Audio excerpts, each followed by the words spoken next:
નમસ્કાર વિદ્યાર્થી મિત્રો, હું નિર્મલ એરડા વર્લ્ડ ઇન બોક્સની યુટ્યુબ ચેનલમાં આપ સર્વે વિદ્યાર્થી મિત્રોનું હાર્દિક સ્વાગત કરું છું.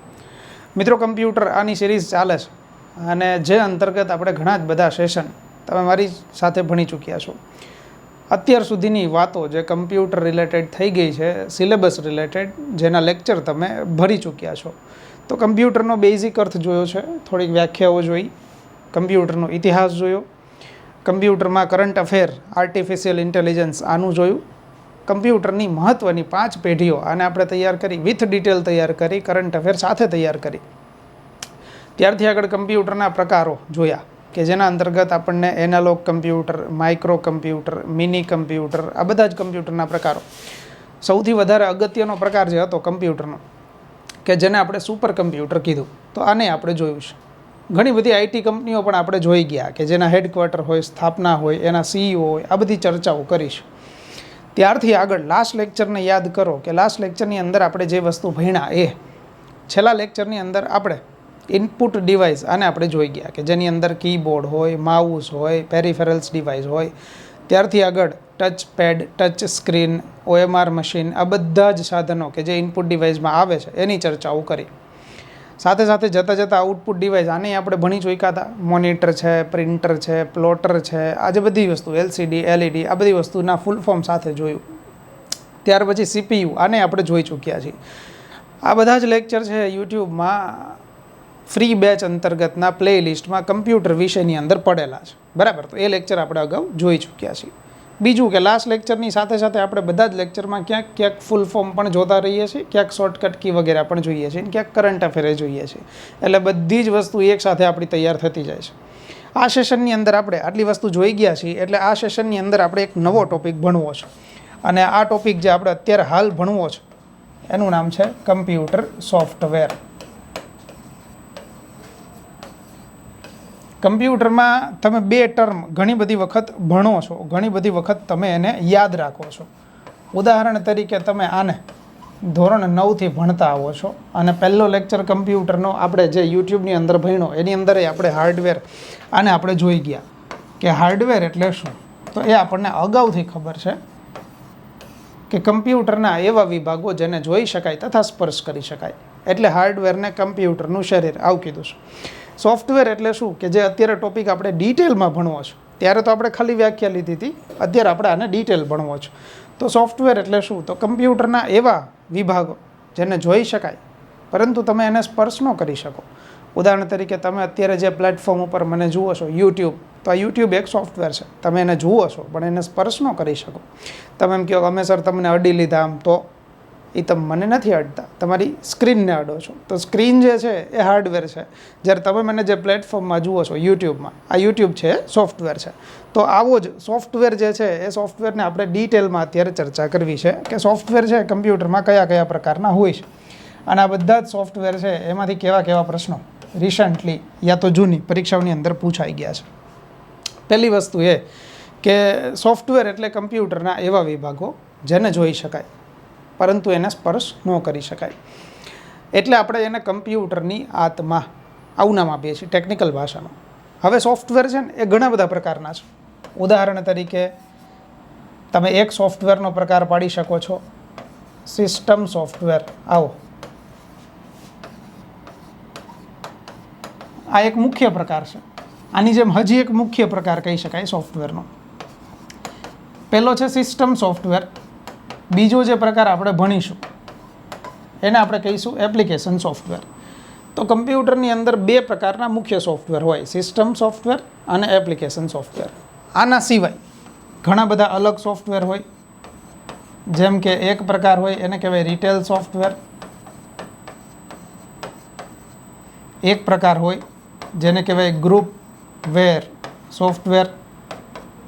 હજી એક પ્રકાર પાડી શકાય જે પરીક્ષાની અંદર એક વખત પૂછાઈ ગયું, શેરવેર સોફ્ટવેર આવું કહેવાય. એક સોફ્ટવેર હોય કે જે અકાઉન્ટિંગ રિલેટેડ હોય, તો અકાઉન્ટિંગ માટેના સોફ્ટવેર હોય. એક સોફ્ટવેર છે જેને આપણે ડિઝાઇનિંગ માટેના સોફ્ટવેર કહીએ છીએ. ડિઝાઇનિંગ એટલે કે CAD, કમ્પ્યુટર એડેડ ડિઝાઇન. તો ડિઝાઇનિંગ માટેના સોફ્ટવેર ઘણા બધા હોય. તો તો અન્ય તો ઘણા બધા પ્રકારો સોફ્ટવેરના પાડી શકાય છે, પણ મુખ્ય 2 પ્રકારો પાડી શકાય, સિસ્ટમ અને એપ્લિકેશન. હવે આપણે આના વિશે ભણીએ. સૌથી પહેલો જે પ્રકાર સોફ્ટવેરનો આપણે ભણવો છે એ અત્યારે હાલ સિસ્ટમ સોફ્ટવેર, આ એક પ્રકાર ભણવો છે. મારે પહેલાં તમારા માટેનો એક પ્રશ્ન પૂછવો છે કે અહીંયા જો હું આવું હેડિંગ આપું સિસ્ટમ સોફ્ટવેર, તો તમારા મત મુજબ સિસ્ટમ સોફ્ટવેર એટલે શું થાય? એક વખત મનમાં વિચારો. ઘણા બધા સ્ટુડન્ટ જે મારી જોડે અત્યારે ભણી ચૂક્યા છે અને આ બીજી વખત મને જુઓ છો તમે, ઘણા બધા મારા સ્ટુડન્ટ છે આમ, તો એ લોકોને તો સિસ્ટમ સોફ્ટવેર ખબર છે ને એ લોકો તો મનમાં કદાચ ઉદાહરણ બોલવા માંડ્યા છે. ઘણા બધા તો કમેન્ટમાં લખતા હશે કે સાહેબ સિસ્ટમ સોફ્ટવેરમાં આ બધા સોફ્ટવેર સમાવી શકાય. તો જુઓ, જેના માટે આ વસ્તુ નવી છે સાવ, કે સિસ્ટમ સોફ્ટવેર એટલે શું, સાવ પહેલેથી છે, એના માટે બેઝિકથી સમજજો. સિસ્ટમ, આ જે શબ્દ લખ્યો છે ને એ શબ્દનો અર્થ થાય કમ્પ્યુટર પોતે. હું તમને એમ કહું ને કે મારી પાસે 2 સિસ્ટમ પડી છે, આનો અર્થ એવો થાય કે મારી પાસે 2 કમ્પ્યુટર પડ્યા છે, બરાબર? તો સિસ્ટમનો અર્થ થાય કમ્પ્યુટર અને સોફ્ટવેર એટલે સોફ્ટવેર. તો કમ્પ્યુટર અને સોફ્ટવેર 2 ભેગા થાય તો એને કહેવાય કમ્પ્યુટરના પોતાના સોફ્ટવેર. આનો અર્થ એવો થાય કે જ્યારે તમે કમ્પ્યુટર ખરીદવા જશો, તમે માની લો કે નવું કમ્પ્યુટર ખરીદો છો, તો જ્યારે તમે નવું કમ્પ્યુટર ખરીદો તો ઓલરેડી એની અંદર જ અમુક સોફ્ટવેર તો ઇન્સ્ટોલ કરીને જ અપાય છે. તો જે સોફ્ટવેર અંદર ઇન્સ્ટોલ કરીને આપ્યા હોય, ઓલરેડી અંદર કમ્પ્યુટરમાં દાખલ હોય, એને કહેવાય સિસ્ટમ સોફ્ટવેર. બીજી એક વસ્તુ, આ એવા સોફ્ટવેર છે કે જે કંપની ઓલરેડી કમ્પ્યુટરમાં ઇન્સ્ટોલ કરીને આપે છે, એટલે આને તમારે અલગથી ઇન્સ્ટોલ કરવાની જરૂર નહીં પડે, તમારે અલગથી આને દાખલ કરવાની જરૂર નહીં પડે, એટલે કે તમારે આને અલગથી ડાઉનલોડ કરવાની જરૂર નહીં પડે, ઓલરેડી ડાઉનલોડ કરેલા જ હશે. ઉદાહરણ તરીકે તમે મોબાઈલ ફોન, જો એક પ્રેક્ટિકલ ઉદાહરણથી લઈ શકાય, તમે મોબાઈલ ફોન જ્યારે ખરીદવા જાઓ છો તો મોબાઈલ ફોન તમે લ્યો તો મોબાઈલ ફોનની અંદર અમુક સોફ્ટવેર તો ઓલરેડી ઇન્સ્ટોલ કરેલા હોય. વિચારો તો કયા કયા છે? તમારા મોબાઈલ ફોનમાં ક્લોક એટલે કે ઘડિયાળ ઇન્સ્ટોલ કરેલી જ છે. આજ સુધી એવું ક્યારેય નથી જોયું કે અમે ઘડિયાળ સર પ્લે સ્ટોરમાં જઈને ડાઉનલોડ કરી હોય. કેલ્ક્યુલેટર ઇનબિલ્ટ જ છે. ત્યારથી આગળ કેલેન્ડર ઇનબિલ્ટ છે. તમારા મોબાઈલ ફોનની અંદર ગેલેરી, આ ઓપ્શન ઇનબિલ્ટ જ હશે. તમે ક્યારેય પ્લે સ્ટોરમાં જઈને ગેલેરી આ ઇન્સ્ટોલ નહીં કરો. ગેલેરી સાહેબ, ગેલેરી તો દેવી જ પડે, એના વિના અમે અમારા સ્વજનોના ફોટા ક્યાં જોશું? તો ગેલેરી હોય, બરાબર. સેટિંગ્સ, આ નામનો ઓપ્શન એ તમારા મોબાઈલ ફોનની અંદર ઓલરેડી હશે. કેમેરા હશે, પ્લે સ્ટોર હશે. તો હું જેટલું બોલું છું, અલાર્મ હશે. આ બધી જ વસ્તુ મોબાઈલ ફોનના સિસ્ટમ સોફ્ટવેર કહેવાય. આવી જ રીતે કમ્પ્યુટરમાં અમુક સોફ્ટવેર ઇન્સ્ટોલ કરેલા જ અપાય છે, જેને સિસ્ટમ સોફ્ટવેર કહેવાય. પરીક્ષાની અંદર સિસ્ટમ સોફ્ટવેર વધારે પૂછાય છે, એટલે આપણે આને થોડુંક ડિટેલ ભણીએ છીએ કે ઘણી બધી વખત પરીક્ષાની અંદર એવો પ્રશ્ન પૂછાય કે નીચેનામાંથી કયો સોફ્ટવેર ઇનબિલ્ટ મળતો નથી, બરાબર? તો આવી રીતે ઘણી વખત પ્રશ્નો આવશે.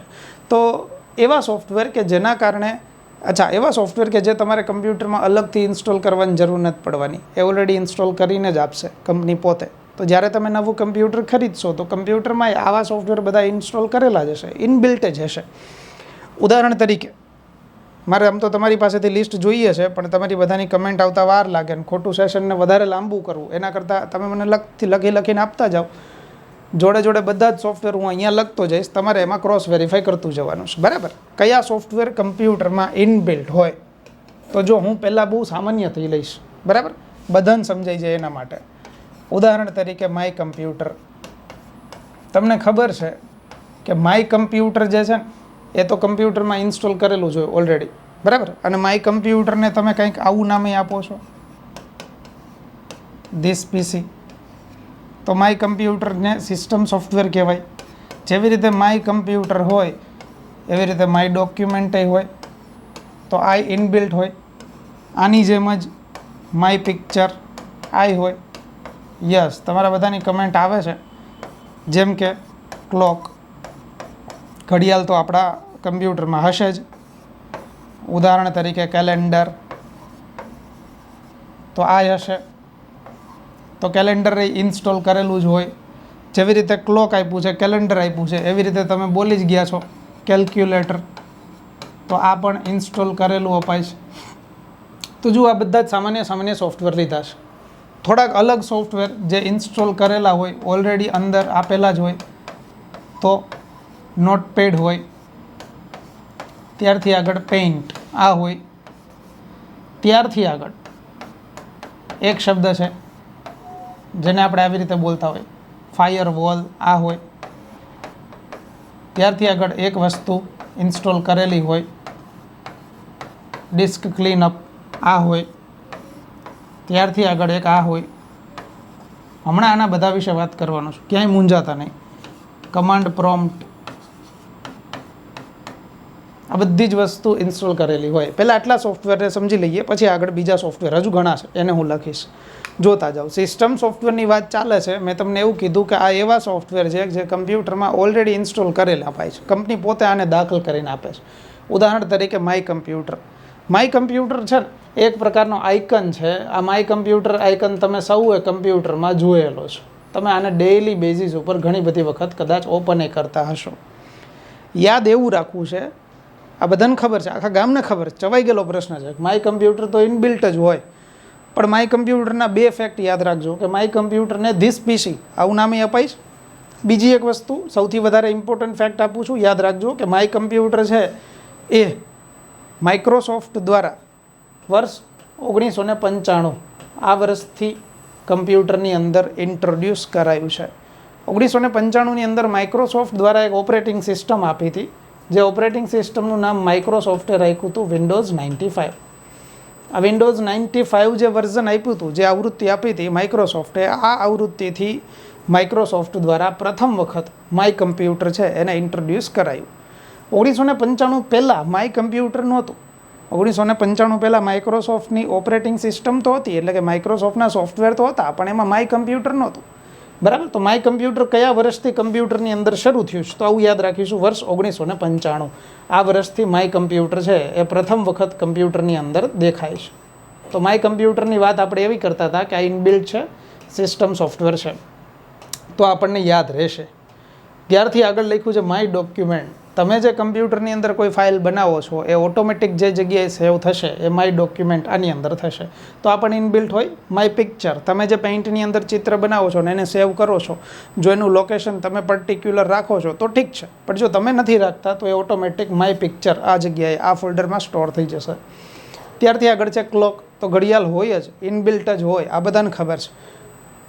મારે તમને એ આપવું છે કે ઘડિયાળ જે છે, ક્લોક જે છે એ ઠીક ઠીક સમય દેખાડે છે, પણ જો તમે કમ્પ્યુટરને બંધ કરો છો, હું 10 દિવસ માટે અહીંયા આ તમે જે ભણો છો ને આ ડિજિટલ સ્ક્રીન એક કમ્પ્યુટર જ છે, હું આને અત્યારે બંધ કરી દઉં, માનો આપણે લાઈવ સેશનમાં વાતો કરીએ મોજ કરીએ, આ કમ્પ્યુટરને હું બંધ કરી દઉં, 1 કલાક સુધી આપણે વાતો કરશું અને આ કમ્પ્યુટરને 1 કલાક સુધી હું બંધ કરી દઈશ.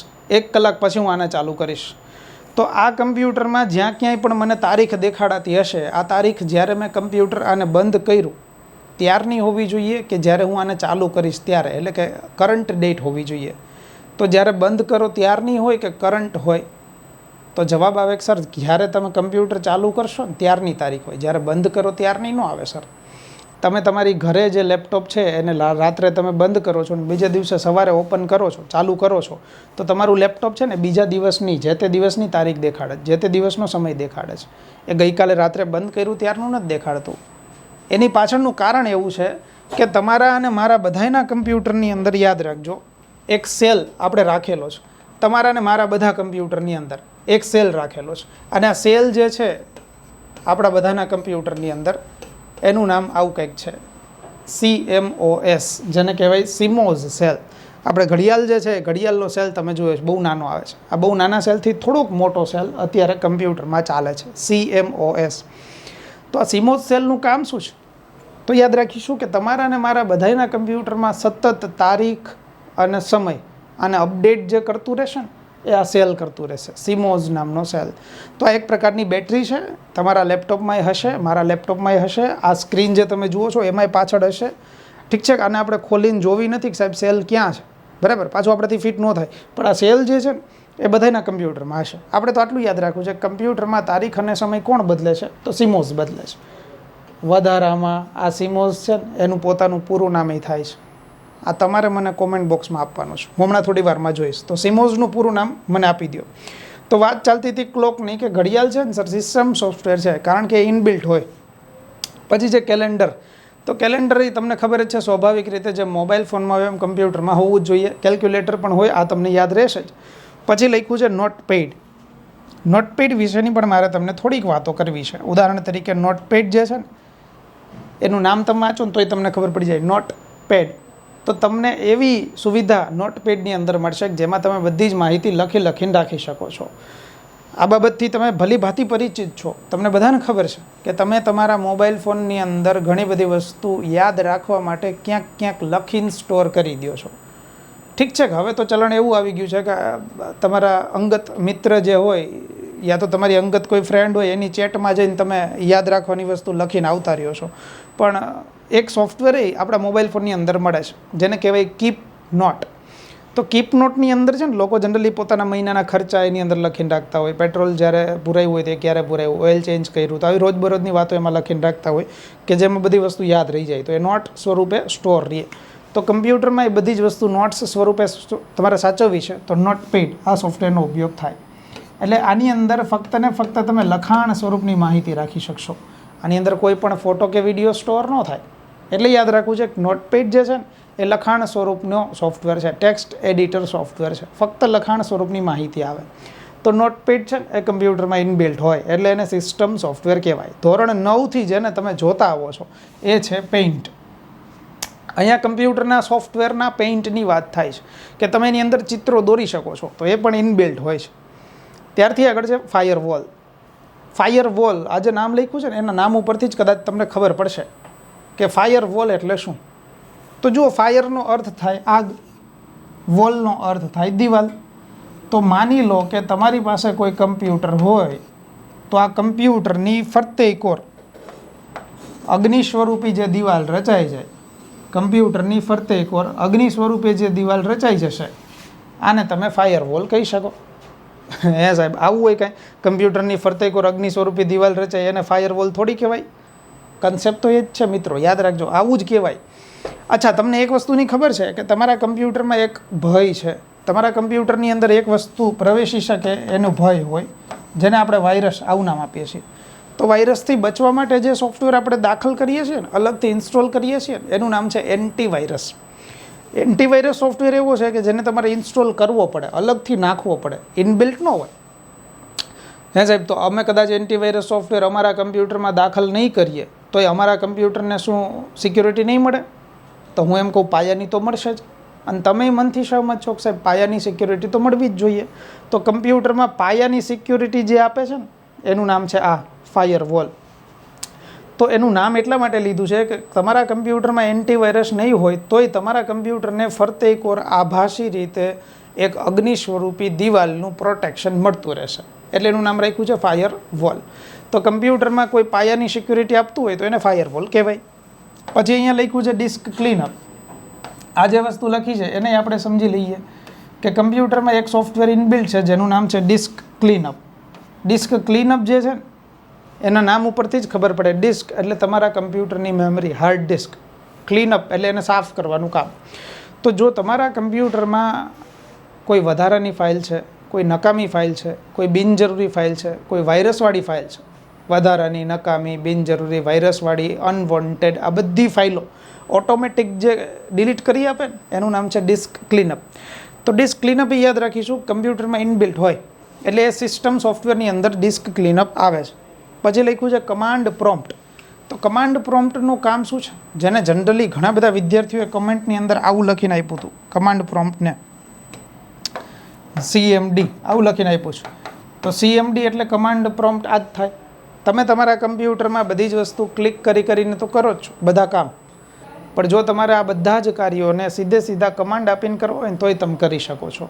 તો જે કામ કમાન્ડ આપીને કરવાની જરૂર હોય યા તો કરવાની તમને એવું લાગે કરવું છે કમાન્ડ આપીને, તો એ કમાન્ડ પ્રોમ્પ્ટ આ એક મેનુની અંદર તમે બધી જ વસ્તુ કમાન્ડ આપીને કરી શકો. તો કમાન્ડ પ્રોમ્પ્ટ આ પણ શું છે? તો એક સિસ્ટમ સોફ્ટવેર છે. તો આઈ હોપ કે આ બધા જ સોફ્ટવેર તમને સમજાણા છે. યસ, ઘણા બધા વિદ્યાર્થીઓએ મને આનું પૂરું નામ આપ્યું છે સિમોઝ. સિમોઝ સેલ જે છે એનું પૂરું નામ આપણે લઈ લઈએ એટલે આપણને ખબર પડી જાય.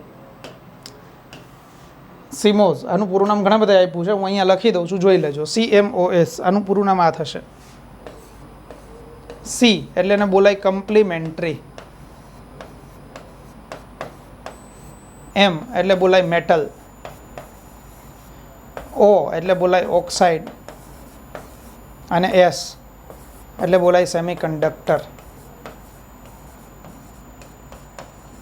તો સિમોઝ આનું પૂરું નામ ફાઇનલી આવું થયું, કમ્પ્લિમેન્ટરી મેટલ ઓક્સાઇડ સેમિકન્ડક્ટર, જે તમારા કમ્પ્યુટરમાં તારીખ અને સમય બદલતું રહેશે. તો આઈ હોપ કે સિસ્ટમ સોફ્ટવેર આટલા જે અહીંયા લખ્યા છે એ તમને સમજાઈ ગયા હશે. હજુ થોડાક સિસ્ટમ સોફ્ટવેર છે જેને આપણે યાદ રાખવા પડે. ઉદાહરણ તરીકે આ ઇન્ટરનેટ એક્સપ્લોરર. તો ઇન્ટરનેટ એક્સપ્લોરર જે છે ને એ કમ્પ્યુટરમાં સિસ્ટમ સોફ્ટવેર તરીકે હોય. ઉદાહરણ તરીકે આ કંટ્રોલ પેનલ, તો આ પણ સિસ્ટમ સોફ્ટવેર તરીકે જ તમારા કમ્પ્યુટરમાં કાર્યરત હશે. તો આને યાદ રાખવું પડે. જો ઇન્ટરનેટ એક્સપ્લોરર આ જે છે ને એ તો ઘણા બધાને ખબર જ છે, પણ જેને નથી ખબર એના માટે કે નામ જે છે ને ઇન્ટરનેટ એક્સપ્લોરર, આના નામ ઉપરથી ખબર પડે કે તમારા કમ્પ્યુટરમાં જો તમારે ઇન્ટરનેટનો ઉપયોગ કરવો છે તો જે સોફ્ટવેર જરૂરી છે, જે ઇનબિલ્ટ છે, કંપનીવાળા ઓલરેડી દાખલ કરીને આપે છે, એનું નામ છે ઇન્ટરનેટ એક્સપ્લોરર. સિમ્પલ અર્થમાં કહી દઉં છું, તમારા મોબાઈલ ફોનમાં જેમ ગૂગલ ક્રોમ આપ્યું છે એવી રીતે કમ્પ્યુટરમાં ઇનબિલ્ટ શું હોય તો ઇન્ટરનેટ એક્સપ્લોરર હોય. પણ સારા ઇન્ટરનેટ એક્સપ્લોરર રિલેટેડ કંઈક નવી વાત કરો તો વધારે મજા આવે. ઉદાહરણ તરીકે ઇન્ટરનેટ એક્સપ્લોરરને માઇક્રોસોફ્ટે તાજેતરમાં જ એટલે કે 2022ના એન્ડમાં નિવૃત્ત જાહેર કરી દીધું. માઇક્રોસોફ્ટે કીધું કે હવેથી અમે ઇન્ટરનેટ એક્સપ્લોરર નહીં આપીએ. અચ્છા, તો સર હવેથી ઇન્ટરનેટ એક્સપ્લોરર આખું નીકળી ગયું છે? જી હા, નીકળી ગયું છે. તો સાહેબ અમે ઇન્ટરનેટ ચાલુ નહીં કરી શકીએ? બિલકુલ કરી જ શકશો તમે, પણ ઇન્ટરનેટ એક્સપ્લોરરનું નામ હવે બદલી ગયું છે અને ઇન્ટરનેટ એક્સપ્લોરર આનું નવું નામ આવી ગયું છે. એ આપણે વધારે યાદ રાખીશું. ઇન્ટરનેટ એક્સપ્લોરર આનું નવું નામ આવી ગયું છે માઇક્રોસોફ્ટ એજ, આવું નામ છે. તો યાદ રાખીશું કે ઇન્ટરનેટ એક્સપ્લોરર ને માઇક્રોસોફ્ટ એજ બે આપણા માટે સિસ્ટમ સોફ્ટવેર છે. પછી અહીંયા લખ્યું છે કંટ્રોલ પેનલ. તો સર કંટ્રોલ પેનલનું કામ શું છે? તો સિમ્પલ અર્થમાં છે, એનું નામ જ લખ્યું છે કંટ્રોલ અને પેનલ, કંટ્રોલને કરતી પેનલ છે. તો જો તમારા કમ્પ્યુટરમાં તમારે નાના મોટા કોઈ પણ સેટિંગ્સ કરવા છે તો કંટ્રોલ પેનલમાં જવું પડે. એક જ અર્થમાં આપી દઉં છું, જેમ તમારા મોબાઈલમાં સેટિંગ્સ નામનો ઓપ્શન હોય એમાંથી તમે બધા સેટિંગ કરી શકો, મોબાઈલના સેટિંગ, બીજા નહીં. તો જો તમે મોબાઈલના તમામ સેટિંગ્સ કરવા માટે સેટિંગ્સ ઓપ્શનમાં જાઓ છો, તો એવી રીતે જો કમ્પ્યુટરના કોઈ નાના મોટા સેટિંગ્સ કરવા છે તો ક્યાંથી થશે? કંટ્રોલ પેનલ, અહીંયાથી થશે. અગેન કહું છું, કમ્પ્યુટરના સેટિંગની વાત ચાલે, તમે જે વાળું સેટિંગ સમજો છો એ નહીં. તો આ બધા જ સિસ્ટમ સોફ્ટવેર છે. આઈ હોપ કે હવે આપણને આ સિસ્ટમ સોફ્ટવેર છે એના વિશે ખબર પડી જશે, કે બધા સિસ્ટમ સોફ્ટવેરનું લિસ્ટ આપણને આવડી જશે. ત્યારથી આગળ જઈએ, બીજો એક પ્રકાર જે આપણે કમ્પ્યુટરમાં સોફ્ટવેરનો લીધો છે, મુખ્ય પ્રકાર, એને લઈ લઈએ. બીજો જે મેઇન પ્રકાર છે એને આપણે આવું કહીએ છીએ એપ્લિકેશન સોફ્ટવેર. તો હવે સર સિસ્ટમ સોફ્ટવેર અમે જે સમજ્યા હતા, આના વિરોધમાં જે તમે અત્યારે સમજાવો છો એપ્લિકેશન, આના વિરોધમાં બધા વિધાનો બોલીએ તો હાલે. જો સિસ્ટમ સોફ્ટવેર એવા છે કે જેને તમારે કમ્પ્યુટરમાં ઇન્સ્ટોલ કરવાની જરૂર નહીં પડે. તો એપ્લિકેશન સોફ્ટવેર એટલે શું? તો એવા સોફ્ટવેર કે જેને તમારે કમ્પ્યુટરમાં ઇન્સ્ટોલ કરવા પડે. જો તમે કોઈ સોફ્ટવેર ઇન્સ્ટોલ કરો છો, અલગથી ડાઉનલોડ કરો છો અને ઇન્સ્ટોલ કરો છો, તો એ કેવા બની જશે? એપ્લિકેશન સોફ્ટવેર બને. આ સોફ્ટવેર એવા છે કે જે ઓલરેડી ઇન્સ્ટોલ કરીને આપે છે, એટલે તમારે આને ડાઉનલોડ કરવાની જરૂર નથી. આ સોફ્ટવેર એવા છે એપ્લિકેશન કે જેને તમે ઇન્સ્ટોલ કરો છો, તો સર આ સોફ્ટવેર તમામ એવા છે કે જેને તમારે ડાઉનલોડ કરવા પડે, ફરજિયાત ડાઉનલોડ કરવા પડે. પણ સાહેબ તમે ઓલું મોબાઈલ ફોનનું ઉદાહરણ આપ્યું હતું ને કે અલાર્મ, કેલ્ક્યુલેટર, આ બધું, એવું આમાંય કંઈક ઉદાહરણ આપો ને. જી હા, તમે જ્યારે મોબાઈલ લેવા જાઓ છો ત્યારે તમે મોબાઈલ સ્ટોર, જ્યાંથી મોબાઈલ લીધો છે એની બહાર નીકળો ને એ પહેલાં જ તમે અમુક સોફ્ટવેર પ્લે સ્ટોરમાં જઈને ડાઉનલોડ કરવા માંડશો. ઉદાહરણ તરીકે ફેસબુક તમે ડાઉનલોડમાં મૂકી દેશો, ઇન્સ્ટાગ્રામ વિના જ નહીં હાલે સાહેબ, ઇન્સ્ટોલ કરવા મૂકી દેશો, સ્નેપચેટ મૂકી દેશો, બેનોમાં બ્યુટી પ્લસ મુકાઈ ગયું હોય સાહેબ, એના વિના ફોટાય ન પડે. તો આ બધા જ સોફ્ટવેર કે જે તમે અલગથી પ્લે સ્ટોરમાં જઈને ડાઉનલોડ કરો છો એને કેવા કહેવાય? એપ્લિકેશન સોફ્ટવેર કહેવાય. તો સેમ ટુ સેમ કમ્પ્યુટરમાં એવા સોફ્ટવેર જેને તમે અલગથી દાખલ કરો છો તો એને એપ્લિકેશન સોફ્ટવેર કહેવાય. તો હવે આ વસ્તુ આપણે યાદ રાખીશું કે એપ્લિકેશન સોફ્ટવેર એટલે શું? તો જેને તમારે અલગથી કમ્પ્યુટરમાં દાખલ કરવા પડે. તો જેવી રીતે સિસ્ટમ સોફ્ટવેર આનું લિસ્ટ આપણે જોયું છે, એવી રીતે એપ્લિકેશન સોફ્ટવેર આનું આપણે લિસ્ટ જોઈ લઈએ. જેથી કરીને આપણને આ વસ્તુ યાદ રહેશે હંમેશા માટે. ડન છે. જુઓ, જેવી રીતે સિસ્ટમ સોફ્ટવેરનું લિસ્ટ આપણે જોયું છે, એવી રીતે એપ્લિકેશન સોફ્ટવેરમાં તો હજારો સોફ્ટવેર આવશે. તમે અગણિત સોફ્ટવેર લઈ શકો, પણ હું થોડા ઘણા સોફ્ટવેર આપી દઉં છું જેના કારણે તમને એપ્લિકેશન સોફ્ટવેર વધારે ખ્યાલ આવી જાય. ઉદાહરણ તરીકે આ ગૂગલ ક્રોમ. જો આને ગૂગલ ક્રોમ ન વચાય, આને ગૂગલ ક્રોમ કહેવાય. તો ગૂગલ ક્રોમ એપ્લિકેશન સોફ્ટવેર છે. ત્યારથી આગળ આ છે ટેલી, એપ્લિકેશન સોફ્ટવેર છે. ત્યારથી આગળ આ છે એન્ટીવાયરસ, તો એપ્લિકેશન સોફ્ટવેર છે. ત્યારથી ઘણા બધાએ મને આવું પૂછ્યું હતું એકવાર, માઇક્રોસોફ્ટ ઓફિસ. તો માઇક્રોસોફ્ટ ઓફિસ એટલે Microsoft Word, PowerPoint, Excel, આ બધું તમે બોલો છો આની અંદર આવે. તો આ એપ્લિકેશન સોફ્ટવેર છે. ઉદાહરણ તરીકે આ ફોટોશોપ, તો આ એપ્લિકેશન છે. આટલા સોફ્ટવેર ઉપરથી તમને એપ્લિકેશન સોફ્ટવેર વિશે ખબર પડી જશે. હું પહેલાં એનો અર્થ આપું છું કે એવા સોફ્ટવેર છે જેને તમે અલગથી ઇન્સ્ટોલ કરો છો, અલગથી કમ્પ્યુટરમાં દાખલ કરો છો. તો જો ગૂગલ ક્રોમ વેબ બ્રાઉઝર છે. ઇનબિલ્ટ વેબ બ્રાઉઝર કયું હતું? તો તમારા મનમાં જવાબ આવશે ઇન્ટરનેટ એક્સપ્લોરર. જેને તમે અલગથી ઇન્સ્ટોલ કરો છો એ ગૂગલ ક્રોમ છે, મોઝિલા ફાયરફોક્સ છે, યુસી બ્રાઉઝર છે, રોકમેલ છે, ટોર્ચ છે, સફારી છે, આ બધા વેબ બ્રાઉઝર છે. ત્યારથી આગળ લખ્યું છે ટેલી. તો ટેલી સોફ્ટવેર શેના માટે છે? અકાઉન્ટિંગ માટે છે. તો જેને અકાઉન્ટિંગનું કામ હશે એ લોકો આને દાખલ કરશે. ત્યારથી આગળ છે એન્ટીવાયરસ, તો વાયરસથી પ્રોટેક્શન મેળવવા માટે. ત્યારથી આગળ છે માઇક્રોસોફ્ટ ઓફિસ. માઇક્રોસોફ્ટ ઓફિસની અંદર માઇક્રોસોફ્ટ વર્ડ આવશે, માઇક્રોસોફ્ટ પાવર પોઈન્ટ આવશે. આ અત્યારે જે પીપીટી તમે જુઓ છો આ પાવર પોઈન્ટમાં બનેલી છે, તો પાવર પોઈન્ટ આવશે. ત્યારથી આગળ માઇક્રોસોફ્ટ એક્સેલ આવશે. તમે બધાએ જાણેલા જે છે ને એને હું અહીંયા લખું છું. તો એ સાહેબ આ એક્સેલ પાવર પોઈન્ટ ઇનબિલ્ટ ન હોય? ના, ઇનબિલ્ટ નહીં હોય. આને તમે અલગથી ઇન્સ્ટોલ કરશો. ઉદાહરણ તરીકે માની લો કે મારી પાસે માઇક્રોસોફ્ટ એક્સેલ, આ એક્સેલ જે છે એનું મારી પાસે 2007નું વર્ઝન હોય અને હું તમને એમ કહું કે તમારી પાસે 2007 કરતાં ઊંચું વર્ઝન 2010, 2013નું હોય તો મને આપજો. તો માની લ્યો કે તમારી પાસે કદાચ 2013નું વર્ઝન હોય ને તમે મને આપો, તો જો તમે મને આપશો તો હું ઇન્સ્ટોલ કરીશ કે નહીં મારા કમ્પ્યુટરમાં? તો જવાબ આવે હા. તમને સર હું આપીશ તો તમે ઇન્સ્ટોલ કરશો. તો જો ઇન્સ્ટોલ કરીશું તો માઇક્રોસોફ્ટ ઓફિસ કેવો સોફ્ટવેર કહેવાય? એપ્લિકેશન સોફ્ટવેર કહેવાશે. પછી લખ્યું છે અહીંયા ફોટોશોપ. તો ફોટોશોપ તો બધાને ખબર છે સર ડિઝાઇનિંગ કરવા માટેનો સોફ્ટવેર છે. તો ફોટોશોપ સોફ્ટવેર ડિઝાઇનિંગ માટે છે, તો એની જેને જરૂર પડશે એ લોકો ઇન્સ્ટોલ કરશે. તો આઈ હોપ કે બે મુખ્ય પ્રકારો છે ને સોફ્ટવેરના એ તમને સમજાઈ ગયું છે કે ભાઈ સિસ્ટમ સોફ્ટવેર અને એપ્લિકેશન સોફ્ટવેર. બરાબર, તો આ બે આપણે સમજી ગયા છીએ. હવે એનાથી આગળ વધારાના જે કાંઈ સોફ્ટવેર છે બધા જ પ્રકારના અલગ અલગ અન્ય ઘણા બધા પ્રકાર એને સમજીએ. ઉદાહરણ તરીકે એક સોફ્ટવેર છે એને આપણે આવું નામ આપીએ છીએ ગ્રુપવેર સોફ્ટવેર. તો જુઓ નામ ઉપરથી જ ખબર પડી જાય કે ગ્રુપવેર સોફ્ટવેર એટલે શું. તો એવા સોફ્ટવેર કે જે તમે ઇન્સ્ટોલ કરશો અને ગ્રુપમાં એક સાથે ઘણા બધા લોકો એને યુઝ કરી શકશો, તો આવા સોફ્ટવેરને ગ્રુપવેર સોફ્ટવેર કહેવાય. આનાથી આગળ હજી એક પ્રકાર જોઈ લઈએ. ઉદાહરણ તરીકે ગ્રુપવેર સોફ્ટવેરની ખબર પડી છે તો એનાથી આગળનો એક સોફ્ટવેર છે, એક સોફ્ટવેરને કહેવાય ફ્રીવેર સોફ્ટવેર.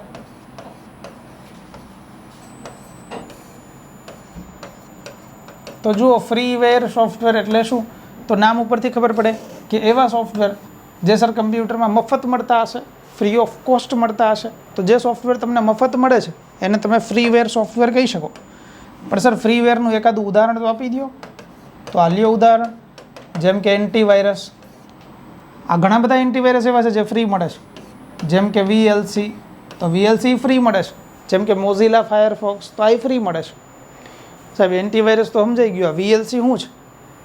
તો જેમ તમારા મોબાઈલ ફોનની અંદર MX પ્લેયર છે કે જેમાં તમે વિડીયો જુઓ છો, એવી રીતે કમ્પ્યુટરમાં વિડીયો જોવા માટેનું જે પ્લેયર છે એને કહેવાય VLC. તો આ સોફ્ટવેર એવા છે જે બજારમાં મફત મળતા હોય, ફ્રી ઓફ કોસ્ટ મળતા હોય, એટલે આપણે એને ફ્રીવેર કહીએ છીએ. એક સોફ્ટવેર આવા છે એને કહેવાય શેરવેર સોફ્ટવેર. આ પરીક્ષાની અંદર પૂછાયેલું છે. તો શેરવેર સોફ્ટવેર એટલે શું? તો યાદ રાખજો જે સોફ્ટવેર શરૂઆતના ધોરણે તમને ફ્રી ઓફ કોસ્ટ મળે, એકાદ મહિના માટે, 15 દિવસ માટે ટ્રાયલ વર્ઝન જે મળતા હોય એ, તો એ થોડાક સમય માટે તમને ફ્રી મળશે. જો તમે એને ઇન્સ્ટોલ કરો છો તો ફ્રીમાં ચાલશે થોડાક સમય માટે, તમને પછી ગમે છે તો પછી તમારે એના માટે પૈસા ચૂકવવા પડે, એના માટેનું લાઇસન્સ વર્ઝન લોંગ ટર્મ માટેનું લેવું પડે. તો જે શરૂઆતના ધોરણે ફ્રી ઓફ કોસ્ટ મળતા હોય, આગળ જતાં જેને તમારે પેમેન્ટ આપવાની જરૂર પડશે એને તમે કહી શકો છો શેરવેર સોફ્ટવેર. તો આને યાદ રાખી શકાય. તો મિત્રો ઘણા બધા સોફ્ટવેર છે બજારની અંદર જેની ચર્ચા કરી છે. મુખ્ય બે પ્રકાર જોયા છે, એક છે સિસ્ટમ સોફ્ટવેર, એક છે એપ્લિકેશન સોફ્ટવેર. હવે આઈ હોપ કે તમને આ બધા જ સોફ્ટવેર સમજાણા છે. ત્યારથી આગળ સોફ્ટવેર નામનો આખો જ મસ્ત મોટો ટોપિક આપણે તૈયાર કર્યો છે. હવે એક ચેપ્ટરની શરૂઆત કરવી છે, એક નવો ટોપિક આપણે સમજવો છે અહીંયા. અને એક ટોપિક જે આપણે અલગથી તૈયાર કરવો છે એને આપણે આવું નામ આપીએ છીએ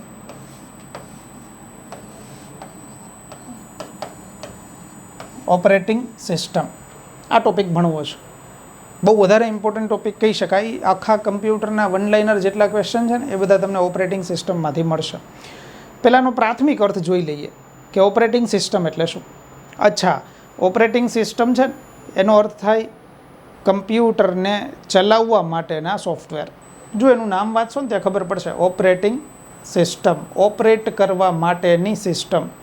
તો કમ્પ્યુટર એટલે સિસ્ટમ અને ઓપરેટિંગ તો ઓપરેટ કરવા માટે. તો કમ્પ્યુટરના એવા સોફ્ટવેર કે જેના થકી કમ્પ્યુટર ચાલે છે, યાદ રાખજો કે જે કમ્પ્યુટરને ચલાવે છે એને કહેવાય ઓપરેટિંગ સિસ્ટમ. એટલે ઓપરેટિંગ સિસ્ટમ જે શબ્દ લખ્યો છે ને એને પોતાને ગુજરાતીમાં આવું નામ અપાય છે કે ઓપરેટિંગ સિસ્ટમ એટલે કમ્પ્યુટરની ચાલક પદ્ધતિ થાય. તો ઓપરેટિંગ સિસ્ટમને સામાન્ય અર્થમાં બોલી શકાય કમ્પ્યુટરને ચલાવતી પદ્ધતિ. તો જે સોફ્ટવેરથી કમ્પ્યુટર ચાલુ થાય, જેનાથી બંધ થાય, જે સોફ્ટવેરથી કમ્પ્યુટર કામ કરતું હોય એવા બધાય સોફ્ટવેરને તમે ઓપરેટિંગ સિસ્ટમ કહી શકો છો. અચ્છા, તો સર આ કમ્પ્યુટરમાં ઇનબિલ્ટ આપવું પડશે ઓપરેટિંગ સિસ્ટમ?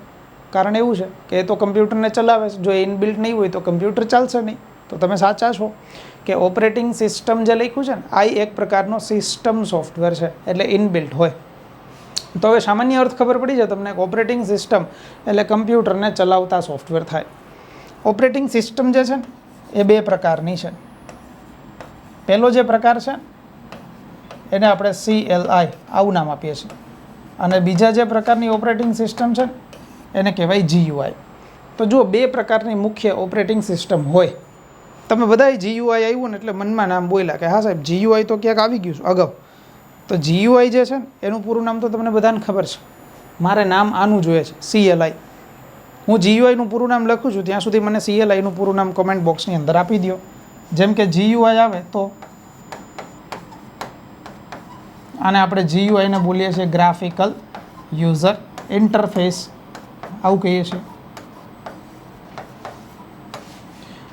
અને CLI, યસ, જો ઘણા બધા લોકો મને આપે છે CLIનું પૂરું નામ આપો તો આવું થાય.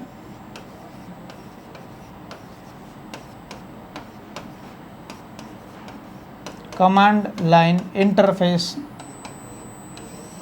હવે આ બે વસ્તુ શું છે? તો આ બે વસ્તુ છે ઓપરેટિંગ સિસ્ટમના પ્રકારો છે. પહેલો જે પ્રકાર લખ્યો છે ને કમાન્ડ લાઇન ઇન્ટરફેસ, આ એવા સોફ્ટવેર, આ એવી ઓપરેટિંગ સિસ્ટમ છે કે જેની અંદર તમારે તમામ પ્રકારના કાર્યો કરવા માટે કમ્પ્યુટરને કમાન્ડ આપવો પડશે. કે જ્યાં બધી જ વસ્તુ તમે કમાન્ડ આપીને કમ્પ્યુટરની અંદર કરો છો એને કહેવાય CLI એટલે કમાન્ડ લાઇન ઇન્ટરફેસ. બધી જ વસ્તુ તમારે કમાન્ડ આપીને કરાવવી પડે, તો એ ઓપરેટિંગ સિસ્ટમને CLI કહેવાય. જ્યારે અત્યારના જે કમ્પ્યુટર છે કે જેની અંદર બધી જ પ્રક્રિયા તમે ચિત્ર સ્વરૂપે રજૂઆત કરી શકો, ચિત્ર સ્વરૂપે ક્લિક કરીને કરી શકો, કે જ્યાં તમારે કમાન્ડ આપવાની જરૂર નથી, એવી ઓપરેટિંગ સિસ્ટમને GUI કહેવાય છે. તો GUIનો અર્થ જ એવો છે, જુઓ, ગ્રાફિકલ યુઝર ઇન્ટરફેસ, એટલે કે જ્યાં બધી જ રજૂઆત કમ્પ્યુટરમાં ગ્રાફિક સ્વરૂપે હોય, ચિત્ર સ્વરૂપે હોય, એને ગ્રાફિકલ યુઝર ઇન્ટરફેસ કહેવાય. ઉદાહરણ તરીકે હું તમને એમ કહું કે તમારે કમ્પ્યુટરમાં માય કમ્પ્યુટર ખોલવાનું છે, તો માય કમ્પ્યુટર ખોલવા માટે તમે છે ને માય કમ્પ્યુટરનો આઇકન ગોતશો. આનો આઇકન ગોતી અને આના ઉપર તમે ડબલ ક્લિક કરશો તો ખુલશે. તો માય કમ્પ્યુટરનો આઇકન એટલે કે તમે એનું ચિત્ર ગોત્યું, પછી એના ઉપર કામ કર્યું, તો જ્યાં બધી જ વસ્તુ ચિત્ર સ્વરૂપે થઈ શકે. એક જ ઉદાહરણમાં જો GUIને સમજવું હોય ને તોય આપી દો, ન સમજાતું હોય તો, કે GUIનો અર્થ એવો થાય કે માની લો કે નાના ટાબરિયાને તમે મોબાઈલ ફોન આપી દો તો એને કહેવાની જરૂર ન પડે કે ભાઈ તારે યુટ્યુબમાં જવાનું છે. એ યુટ્યુબમાં જ જશે, એને યુટ્યુબનો સ્પેલિંગ નથી આવડતો, પણ એને એના મનમાં યુટ્યુબનું રેડ કલરનું ચિત્ર ગોઠવીને રાખ્યું છે કે આ યુટ્યુબ જ છે. એને ઇન્સ્ટાગ્રામ ખોલવું હોય તો એને ખબર છે કે આ રેડ કલરનું ચોરસ બોક્સ જે છે ને ઇન્સ્ટાગ્રામ જ છે ને એમાં જ રીલ્સ મળે, આખો દિવસ ફેરવે રાખીએ. સાહેબ એવું તો અમે કરીએ છીએ આખો દિવસ. તો બસ આ ઇન્સ્ટાગ્રામને જે તમે ઓપન કરો છો, ક્યારેય કોઈ ઇન્સ્ટાગ્રામનો સ્પેલિંગ વાંચીને ઓપન નથી કરતા, પણ એનું ચિત્ર જોઈને કરો છો. તો જ્યાં બધી જ વસ્તુ કમ્પ્યુટરમાં એ ચિત્રના આધારે થાય એ ઓપરેટિંગ સિસ્ટમને GUI કહેવાય. અને જ્યાં બધી જ વસ્તુ કમ્પ્યુટરમાં કમાન્ડ આપીને કરવી પડે આને CLI કહેવાય. તો ઓપરેટિંગ સિસ્ટમ આના 2 પ્રકારો છે. હવે ઓપરેટિંગ સિસ્ટમનો અર્થ ખબર પડી ગઈ, 2 પ્રકારો બજારમાં ચાલે છે એ ખબર પડી ગઈ. હવે ઓપરેટિંગ સિસ્ટમના અલગ અલગ ઘણા બધા વન લાઇનર જેવા પ્રશ્નો, આખા કમ્પ્યુટરના ઘણા બધા પ્રશ્નો આપણને આની અંદરથી મળશે. ઉદાહરણ તરીકે છે સ્ક્રીન સેવર. સ્ક્રીન સેવર એ તમારા કમ્પ્યુટરમાં ઇનબિલ્ટ હશે, સિસ્ટમ સોફ્ટવેર સ્વરૂપે હશે. અહીંયા ટોપિક લખ્યો છે સ્ક્રીન સેવર. સ્ક્રીન સેવરનો પ્રશ્ન ઘણી બધી વખત પરીક્ષામાં પૂછાય છે કે સ્ક્રીન સેવર ઓછામાં ઓછું ને વધારેમાં વધારે કેટલો સમય સુધી રાખી શકાય છે. પહેલી વસ્તુ એ સમજાવો સાહેબ કે આ સ્ક્રીન સેવર એટલે થાય શું, પછી અમે આનો જવાબ આપી શકશું. તો સ્ક્રીન સેવર એટલે બીજું કંઈ નથી સાહેબ. સ્ક્રીનશોટ પાડી સ્ક્રીન સેવર કહેવાય. અમે જે સ્ક્રીનશોટ પાડીને મોકલીએ છીએ કે મારો ફોન બીજે ક્યાંય ચાલુ નહોતો એમ, ના, આ સ્ક્રીન સેવર નથી. પણ તમને ખબર છે કે થોડાક સમય માટે જો તમે કમ્પ્યુટરનું, યાદ રાખજો, તમે કમ્પ્યુટર ઉપર કોઈ કામ કરો છો, થોડાક સમય માટે તમે કમ્પ્યુટરમાં કોઈ કામ કરતા નથી, તમે આમને બેઠા રહ્યો છો, એ કંઈ કી દબાવતા નથી, એ કંઈ માઉસથી પ્રેસ કરતા નથી, તમે આમને બેઠા છો, તો થોડીક વાર થશે ને તો કમ્પ્યુટરની સ્ક્રીન ઓફ થઈ જશે, બંધ થઈ જશે. હું આને થોડીક વાર માટે આમ ટચ ન કરું ને આમને હું બોઈલા રાખું તો થોડીક વારમાં આ બંધ થઈ જાય. તો આ જ્યારે બંધ થશે ને એનો અર્થ એવો છે કે આનો પાવર જે આવતો હતો ને એ પાવર ફરી પાછો જતો રહેશે. કમ્પ્યુટરને એવું લાગ્યું કે ભાઈ આ સામેવાળા વ્યક્તિ છે ને એને આનું કામ નથી, એટલે એ સ્ક્રીનને ઓફ કરી દેશે. સ્ક્રીનને ઓફ કરી અને સ્ક્રીનનો જે પાવર હતો ને એને સેવ કરશે, બચાવશે. તો એ જે સ્ક્રીનનો પાવર બચાવે છે એને કહેવાય સ્ક્રીન સેવર. હવે એક પ્રેક્ટિકલ ઉદાહરણ આપું. જો તમે ઘણીવાર કમ્પ્યુટરમાં બેઠા હોય ને તો તમે થોડીક વાર કમ્પ્યુટરનો ઉપયોગ ન કરો ને તો સ્ક્રીન બંધ થઈ જાય અને કમ્પ્યુટરની સ્ક્રીનમાં આમ બબલ ઘૂમતા હોય સ્ક્રીનમાં.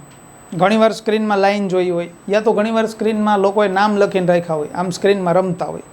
આ નામ પોતાના ન હોય ક્યારેય, આમાં પક્ષના લખીને રાખ્યા હોય કે આમ સ્ક્રીનમાં ઘૂમતું હોય તો એમ થાય કે સાહેબ એનું નામ સ્ક્રીનમાં આવે ને તો મજા આવે જોવાની. એમ કાંઈ કામ ન કરતા હોય તોય નામ જોઈને જ મજા લઈએ. અચ્છા, સ્ક્રીન સેવર એને કહેવાય સાહેબ? યસ, તમે જે સ્ક્રીન સેવર સેટ કરો છો એ સ્ક્રીનનો પાવર સ્ટોર કરવા માટે રાખો છો. તો આ સ્ક્રીન સેવર તમે રાખી શકો, ઓછામાં ઓછું એ રાખી શકાય અને વધારેમાં વધારે રાખી શકાય. તમે કોનું નામ રાખો છો ને એ મહત્ત્વ નથી, પણ કેટલો વાર રાખો છો ને એ મહત્ત્વનું છે. અચ્છા સર, તો તમે કમ્પ્યુટર માટે કહો છો? ના, કમ્પ્યુટર માટે ને જિંદગી માટે, બે માટે કહું છું. જો સ્ક્રીન સેવરની વાત ચાલે છે એટલે આપણે ક્યાંય જિંદગી અત્યારે કનેક્ટ નથી કરવું ને ક્યાંય એવી વાતો નથી કરવી, પણ કમ્પ્યુટરમાં સ્ક્રીન સેવર તમે રાખી શકો. ઓછામાં ઓછું સ્ક્રીન સેવર કેટલો સમય સુધી રહી શકે? તો આવું યાદ રાખવું છે કે સાહેબ ઓછામાં ઓછું સ્ક્રીન સેવર છે એ 1 મિનિટ સુધી રહી શકે. 1 મિનિટને તમે જનરલી આવું નામે આપો છો 60 સેકન્ડ. તો સ્ક્રીન સેવર જો ઓછામાં ઓછું તમે રાખો છો તો 1 મિનિટ સુધી રાખી શકાય. ત્યારથી આગળ વધુમાં વધુ જો સ્ક્રીન સેવર તમારે કમ્પ્યુટરમાં સેટ કરવું છે તો કેટલા સમય સુધી રાખી શકાય? તો યાદ રાખીશું, વધુમાં વધુ સ્ક્રીન સેવર જે રાખી શકાય એ 9999 મિનિટ, આટલો સમય સુધી રાખી શકાય છે. સાહેબ તમે તો ગિરનારના પગથિયાની વાત કરો છો. યસ, તો 9999 મિનિટની વાત ચાલે છે. તો સ્ક્રીન સેવર વધુમાં વધુ ક્યાં સુધી રાખી શકાય? તો 9999 મિનિટ, અહીંયા સુધી રાખી શકાય છે. બીજું, ઓપરેટિંગ સિસ્ટમની અંદર આપણે આને ભણવું છે, નોટપેડ. પણ સાહેબ નોટપેડનું તો તમે હમણાં જ કીધું કે નોટપેડ છે લખાણ સ્વરૂપની માહિતીનો સોફ્ટવેર છે અને ઇનબિલ્ટ છે, એટલે નોટપેડ સિસ્ટમ સોફ્ટવેર છે. યસ, તો આનું પહેલું જ વિધાન આવું યાદ રાખવું છે કે નોટપેડમાં ફક્ત કેવી માહિતી આવે? તો સર ફક્ત લખાણ સ્વરૂપની માહિતી આવે. નોટપેડની અંદર તમે ફોટો કે વિડીયો સ્ટોર ન કરી શકો, તમે ખાલી એનું નામ લખી શકો, એનો ફોટો આમાં સ્ટોર ન થાય. તો જો તમારે તમારા કમ્પ્યુટરમાં કાંઈ લખાણ સ્વરૂપની માહિતી લખીને સ્ટોર કરી દેવી છે તો નોટપેડ આની અંદર રાખી શકાય, બરાબર. એટલા માટે જ નોટપેડની અંદર જે કંઈ તમે ફાઇલ બનાવશો, આ ફાઇલનું બાય ડિફોલ્ટ એક્સટેન્શન જે આવશે ને, આ બાય ડિફોલ્ટ એક્સટેન્શન .txt, આવું આવશે, નોટપેડમાં બનાવેલી ફાઇલનું એક્સટેન્શન. પણ સાહેબ આ .txt એટલે એક્સટેન્શન થાય, પણ એક્સટેન્શન એટલે શું થાય એ તો કયો. તો માની લ્યો કે તમે ઘણી બધી વખત આવી ફાઇલો જોઈશ. માની લ્યો કે હું તમને આ ફાઇલ આપું છું તમારા મોબાઈલમાં, તમને બધાને વોટ્સએપમાં આજે મારા તરફથી એક મેસેજ આવશે અને હું તમને એક વોટ્સએપમાં આવી ફાઇલ મોકલવાનો છું આજે જ, gk.pdf. તો સાહેબ ઘણા પાછું એવું વિચાર, સાહેબ નંબર નથી તોય તમે મોકલશો. પણ મારા ભાઈ હું તમને ખાલી સમજાવવાની વાત કરું છું કે જો હું તમને એક વોટ્સએપ ઉપર ફાઇલ આપું gk.pdf, તો તમને આ ફાઇલ વિશે હું કાંઈ ન કહું તોય તમે આના વિશે 2-3 વિધાનો બોલી દેશો. તમે આને ડાઉનલોડ નહીં કરો ને આ ફાઇલને મેં મોકલી હોય ને તોય તમે એવું બોલશો કે હા સાહેબ સાહેબે જનરલ નોલેજ જ મોકલું હશે. તમે એવું કહેશો કે સાહેબે જનરલ નોલેજની PDF મોકલીશ. આ PDFને મારે ઓપન કરવી હોય તો PDF વ્યુઅર આ સોફ્ટવેર જોઈએ. હવે હું તમને આ ફાઇલ ન મોકલું, તમને એવું ખબર હશે કે gk.pdf ફાઇલ આપીને તો આની અંદર વાંચવાનો ડેટા હશે. હવે હું તમને એ ફાઇલ ન મોકલું, હું તમને આવડી આ ફાઇલ મોકલું છું gk.mp3. તો હવે વિચારો થોડુંક મગજમાં ચેન્જ થશે કે સાહેબ gk.pdf આપી હતી ને તો આની અંદર તો વાંચવાનો ડેટા હતો. હવે તમને એવી ખબર પડી જ ગઈ હશે કે સાહેબ gk.mp3 આપી ને તો આમાં કાંઈ વાંચવાનો ડેટા નહીં હોય. તમને ખબર હશે કે સાહેબે જે ફાઇલ મોકલી છે ને એને હેન્ડ્સ ફ્રી લગાવીને સાંભળવી પડશે. તો સર આ mp3 ફાઇલ આપી એનો અર્થ એવો થયો કે આની અંદર ઓડિયો ફાઇલ હશે. આ PDF ફાઇલ આપી એનો અર્થ એવો છે કે તમારા મોબાઈલમાં વાંચવાનું ડેટા તમને આપશે. અચ્છા, PDF ફાઇલને PDF વ્યુઅરમાં ઓપન કરાય, જ્યારે mp3 ફાઇલને mp3 પ્લેયરમાં ઓપન કરાય. તો જેમ ફાઇલ બદલતા, ફાઇલનું નામ બદલતા, એની પાછળ લખેલું નામ બદલતા તમારા મનમાં થોડોક ચેન્જ થાય છે. આ ચેન્જ જેના કારણે થયો એ ખાલી પાછળ લખેલા નામના કારણે થયો.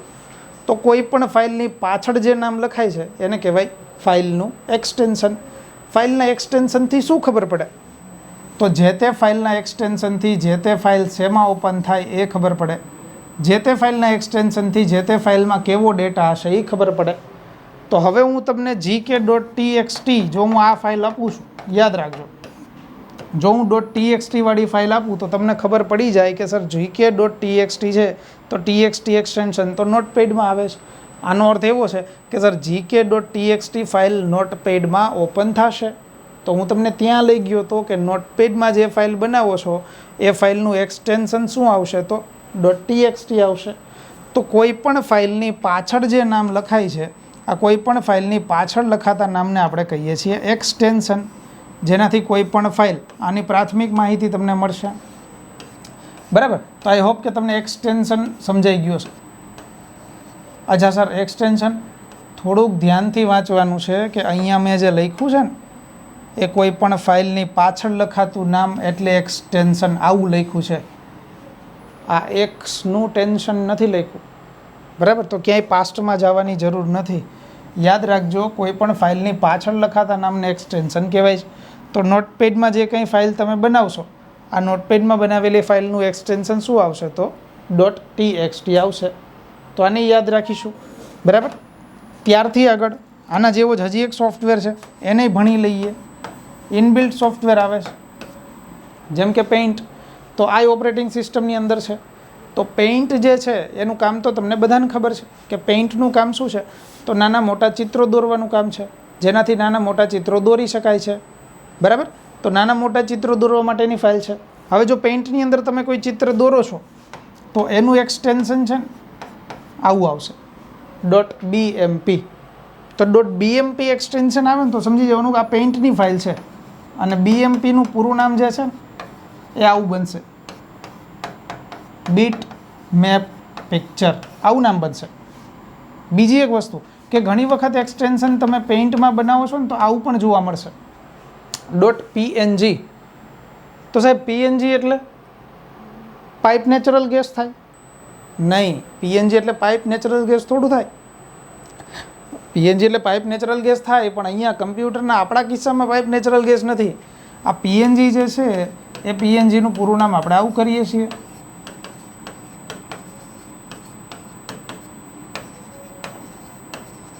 Picture network group. તો યાદ રાખીશું, પેઇન્ટમાં .bmp ને .png આવા એક્સટેન્શન આપણને આની અંદર ઘણી વખત જોવા મળે છે. તો આ બધી જ વસ્તુ ઓપરેટિંગ સિસ્ટમની અંદર છે.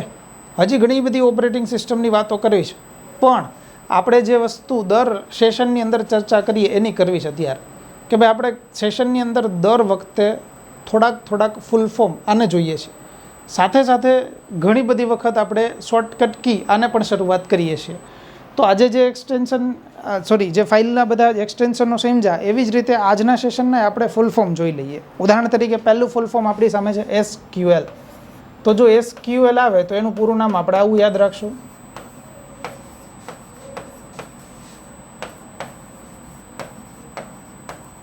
આને કહેવાય સ્ટ્રક્ચર ક્વેરી લેંગ્વેજ. તો આ SQL છે, યાદ રાખજો. જો SQL આવે તો પૂરું નામ થશે સ્ટ્રક્ચર ક્વેરી લેંગ્વેજ. અને આને આપણે ભણી ગયા છીએ અગાઉ ચોથી પેઢીની અંદર. ચોથી પેઢીની જે ભાષા હતી ને એ SQL આ ભાષા હતી. ત્યારથી આગળ જે પૂરું નામ જોવું છે એ SRAM આનું જોવું છે. અચ્છા સર, SRAM એટલે શ્રીરામ છે? યસ, આપણા મનમાં શ્રીરામ તો આવે જ છે, પણ કમ્પ્યુટર રિલેટેડ જો SRAM આવે તો આને આપણે કહીશું સ્ટેટિક. અને રેમ એટલે આનું પૂરું નામ તો તમને બધાને આવડે છે. આને કહેવાય રેન્ડમ એક્સેસ મેમરી. તો જો SRAM આ આવે તો સ્ટેટિક રેમ આવું કહેવાય. તો સ્ટેટિક રેન્ડમ એક્સેસ મેમરી આવું પૂરું નામ થશે. ત્યારથી આગળ લખ્યું છે WORM. તો જો WORM આવે તો આને યાદ રાખીશું. આને કહેવાય રાઇટ વન્સ, રીડ મેની. તો આ પૂરું નામ આપણે યાદ રાખીશું WORM. તો રાઇટ વન્સ એટલે લખો એકવાર, રીડ મેની વાંચો હંમેશા વારંવાર. તો રાઇટ વન્સ રીડ મેની એટલે WORM થાય. ત્યારથી આગળ છે WWW. આનું તો પૂરું નામ મારે લખવાની જરૂર નથી, તમને બધાને ખબર છે કે વર્લ્ડ વાઇડ વેબ. આ WWW થાય. ત્યારથી આગળ એક પૂરું નામ અહીંયા લખ્યું છે, જુઓ WYSIWYG. સાહેબ આમાં કંઈક લખવામાં મિસ્ટેક કરી દીધી તમે. ના, બિલકુલ એવું નથી. જુઓ અહીંયા WYSIWYG નું પૂરું નામ આવું થશે.